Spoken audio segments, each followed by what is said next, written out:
நீலக்கடல் அலைகள் நிரம்பத்தாலாட்டும் திருச்செந்தூர் இது திருச்செந்தூர். நீலக்கடல் அலைகள் நிரம்பத்தாலாட்டும் திருச்செந்தூர் இது திருச்செந்தூர். ஆழிப்பேரலை அடங்கி நடந்தது அது எந்தூர் இந்த திருச்செந்தூர். ஆழிப்பேரலை அடங்கி நடந்தது அது எந்தூர் இந்த திருச்செந்தூர்.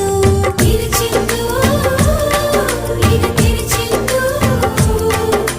திருச்செந்தூர் இது திருச்செந்தூர். நீலக்கடல் அலைகள் நிரம்பத்தாலாட்டும் திருச்செந்தூர் இது திருச்செந்தூர். நீலக்கடல்